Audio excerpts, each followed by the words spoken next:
Welcome to my YouTube channel. इसका नाम है डिफेंस सिविलियन एम्प्लॉय वेलफेयर। और इसमें लास्ट वीडियो में बनाया था एनपीएस से यूपीएस कैसे चेंज होना है। तो काफ़ी लोगों ने सवाल पूछे, कुछ क्वेश्चन पूछे कि कोई बोलता है एनपीएस ठीक, कोई बोलता है यूपीएस ठीक, कोई बोलता है कि तो नहीं समझ में आ रहा है। तो थोड़ा सा एक्सप्लेन किया है मैंने, ये लाइव एक्सप्लेन किया, तो समझिए और खुद डिसाइड कीजिए क्या अच्छा है। हेलो, जैसे फर्स्ट वीडियो मैंने बनाई थी कि कैसे एनपीएस से यूपीएस में आप शिफ्ट हो सकते हो अपने मोबाइल को यूज़ करके। वो उसमें काफ़ी लोगों ने क्वेश्चन किया मुझसे, कमेंट तो कम ही किए, कॉल ज़्यादा आ गए मेरे को कि आप ये तो बताओ कि एनपीएस और यूपीएस में बेटर कौन सा है। तो यार बेटर तो मैं बता नहीं सकता हूँ ऐसा कि मैं, क्योंकि मुझे कुछ और बेटर लगेगा, आपको कुछ और बेटर लगेगा, हर किसी की पसंद अपनी अपनी होती है। तो वैसे मैं तो यही सवाल जो आपने मुझसे पूछा वही मैं गूगल से आपके सामने पूछता हूँ, विच इज़ बेटर। तो देखिए यहाँ पे मुझे गूगल ने बताया कि क्या क्या बेटर है, इसी में मैं आपको एक्सप्लेन करने की कोशिश करूँगा कि क्या बेटर है मेरे हिसाब में, और दोनों में कंपैरिजन करके बताऊँगा। बाकी आप खुद समझना कि क्या बेटर है, क्योंकि आपके लिए क्या बेटर है वो आप बेटर समझते हो।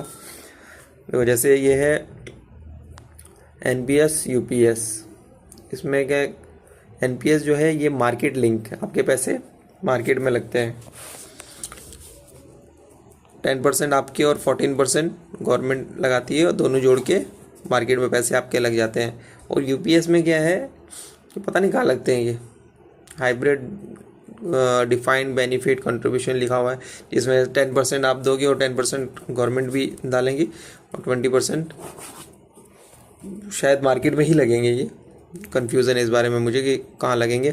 और एनपीएस में हमें पेंशन गारंटी नहीं मिलती है, लेकिन यूपीएस में पेंशन गारंटी मिलती है। लेकिन मेरी नज़र से देखो तो यार पेंशन जो ये नो है ना, एक्चुअली में इस नो के पीछे बहुत बहुत डीप चीज़ है। नो के पीछे एक्चुअली नो डायरेक्ट लिखना नहीं चाहिए मेरे हिसाब से यहाँ पे, जहाँ तक मेरे को लगता है, क्योंकि ये मार्केट पे डिपेंड है।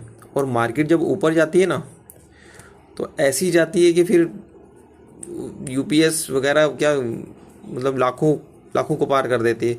जितनी आप पूरी, हो सकता है 60 साल जीने के बाद बंदा कितने साल और जिएगा, 4-5 साल में कितना ही, 15-20 हज़ार, 25 हज़ार, 30 हज़ार, अगर 60 हज़ार भी पेंशन हुई तो 5 साल में कितना ले लेगा।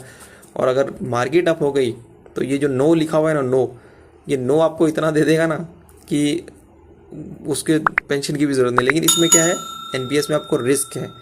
तो एनपीएस में वही, मेरे हिसाब में वही रहो कि जो रिस्क ले सकता है। अगर आप रिस्क नहीं ले सकते, आपको फिक्स चाहिए कि भाई मुझे रिस्क वगैरह कुछ नहीं लेना है, मुझे फिक्स पेंशन आ जानी चाहिए, तो फिर आप यूपीएस इज़ बेटर। और ये इन्फ्लेशन रेट में नो लिखा हुआ है यहाँ पे, यहाँ नो लिखा है कि इन्फ्लेशन को बीट नहीं करता है। लेकिन यार मार्केट को हमेशा अगर देखा जाए ना, तो मार्केट हमेशा इन्फ्लेशन से 2 कदम ऊपर ही रहती है। अगर इन्फ्लेशन 7% पे रह रही है तो मार्केट आपको कम से कम 8, 9, 10 या 12, अगर अच्छी जगह आपके पैसे लग गए तो 15, 20, 25 इस रेट पे जाती है। तो है, रिस्क है, बट इन्फ्लेशन को बीट करती है मार्केट। ये मानने वाली बात है। जो भी ट्रेडर्स वगैरह मेरा बात सुन रहे होंगे वो इस बात पे एग्री होंगे कि इन्फ्लेशन को रेट बराबर बीट करता है, ये मार्केट बीट करती है। ऐसा नहीं कि इन्फ्लेशन से पीछे भाग जाती है।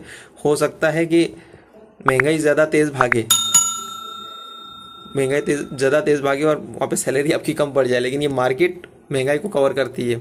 अगर आप मार्केट में लंबे टाइम से हो और आप जानते हो इसको, तो यू नो के मार्केट बीट करती है, इन्फ्लेशन को अच्छा खासा कवर कर लेती है मार्केट। ऐसा नहीं बोल सकते कि नहीं, नो, मेरे हिसाब से तो नहीं बोल सकते। अब यहाँ जिसने लिखा हुआ है वो भी कोई अच्छा ही इंसान होगा, जानकार होगा जैसे, लेकिन मेरे हिसाब में यार नो तो नहीं, क्योंकि मार्केट बीट करती है यार इन्फ्लेशन को। जहाँ तक मेरा मानना है, जहाँ तक मेरी जानकारी है, मार्केट बीट करती है, क्योंकि अच्छा खासा रिटर्न देती है मार्केट भी। और इसके बाद में अगला पॉइंट देखिए, एम्प्लॉय कंट्रीब्यूशन जो है, ये है 10% ऑफ सैलरी प्लस डीए। तो 10+, इसमें एनपीएस में 10% एम्प्लॉय देता है, 14% गवर्नमेंट देती है, मिला के आपके अकाउंट में जमा होते हैं। और यूपीएस में 10% आप दोगे और 10% गवर्नमेंट देती है। दोनों का 10 पे 10 10 ही है, जहाँ तक मेरा ख्याल है 10-10 ही है दोनों का। और गवर्नमेंट कंट्रीब्यूशन ये सेकंड में 14% और यहाँ 18.5% लिखा हुआ है, लेकिन 18.5 नहीं, ये आई थिंक 10 है। अभी फ़िलहाल एक दो बंदे हुए हैं एनपीएस से यूपीएस गए हैं, उनको 10 ही मिल रहा है। तो इस बारे में भी कन्फ्यूज़न ही है कि 18.5 है कि 10 है। और फिलहाल देखा जाए तो यूपीएस में बहुत से ग्लिच हैं मेरे हिसाब में, बहुत से मतलब उसको मॉडिफाई करने की ज़रूरत है। और टैक्स बेनिफिट्स वगैरह एटीसी में मिलते हैं यूपीएस एनपीएस में, और यूपीएस में लिमिटेड डिटेल अनक्लियर, इसमें भी कुछ यूपीएस में अनक्लियर है कि टैक्स बेनिफिट्स हैं नहीं हैं। देखो विड्रॉवल फ्लेक्सिबिलिटी, जो विड्रॉवल फ्लेक्सिबिलिटी है ये आपकी ये हाई है, इसमें आप विड्रॉल ले सकते हो।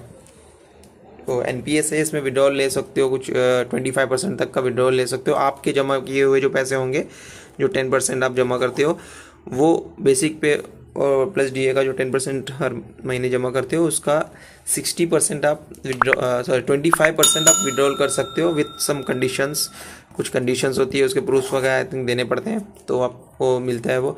और जो यूपीएस है इसमें लो है, इसमें शायद नहीं है, निकालने का प्रावधान नहीं है। अगर निकाला भी जाएगा तो मेरे ख्याल से वही होगा जो आप जमा कर रहे हो उसमें से कुछ निकल जाए, मतलब लो है। यहाँ भी लो ही लिखा हुआ है, देखिए ये वाला।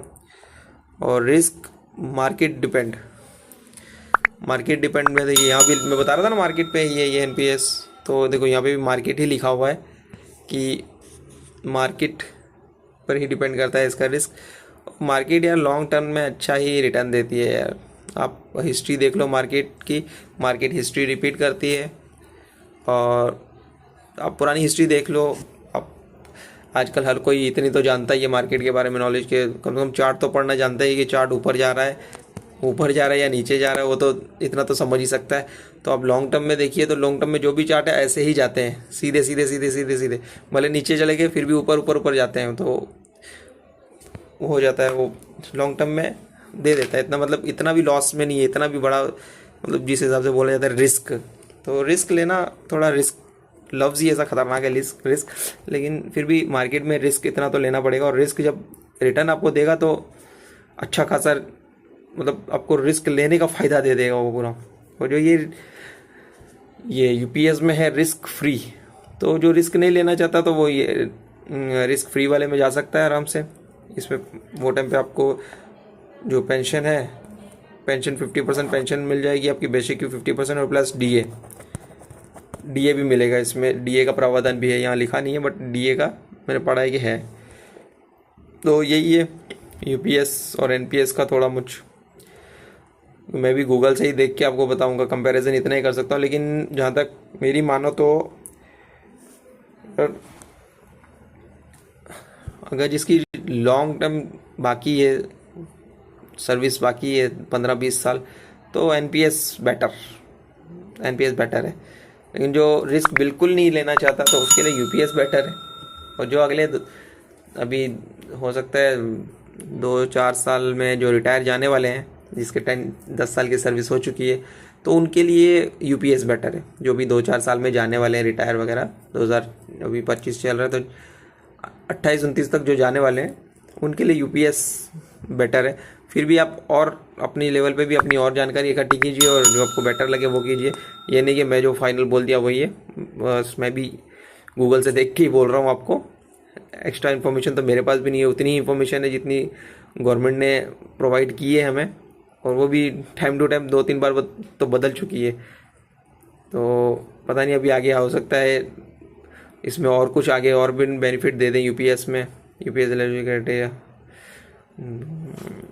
तो यही था थोड़ा मुझ कंपैरिजन जो बता दिया आप लोगों को मैंने। लेकिन मेरी माने तो मैं तो यूपीएस नहीं, एनपीएस को ज़्यादा प्रीफर करूँगा। और एनपीएस और यूपीएस में सबसे बेस्ट तो मैं बोलता हूँ ओपीएस है, ओल्ड पेंशन।